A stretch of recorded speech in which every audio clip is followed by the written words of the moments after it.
আসসালামু আলাইকুম, আপনারা সবাই কেমন আছেন? আজকে আমি দেখাবো কিভাবে সহজে একটি সুন্দর পেন্টিং করা যায়। তো প্রথমে আমি এখানে ব্যাকগ্রাউন্ডের কালারের জন্য ডার্ক ব্লু কালার ইউজ করেছি। আমি এখানে ওয়াটার কালার ইউজ করেছি, আপনারা চাইলে অন্য কোনো কালার ইউজ করতে পারেন।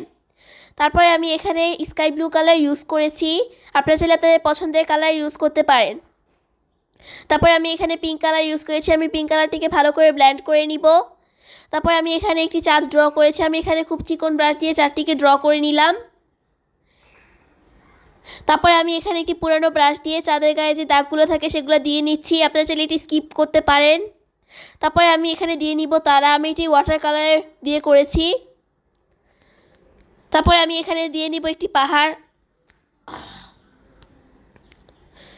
আমি এখানে পাহাড়টিকে ব্ল্যাক কালার করে নিচ্ছি। আমি এখানে ব্ল্যাক কালারের সাথে হালকা একটু হোয়াইট ইউজ করেছি। তারপরে আমি এখানে একটি ট্রি ড্র করে নিচ্ছি, আমি এখানে ট্রি ব্ল্যাক কালারের করেছি, আপনারা চাইলে অন্য কালার ইউজ করতে পারেন। আমি এখানে পাতা ড্র করে নিচ্ছি। আমার ড্রয়িং করা হয়ে গেছে। আমার ভিডিওটি ভালো লাগলে লাইক, কমেন্ট, শেয়ার, সাবস্ক্রাইব করবেন।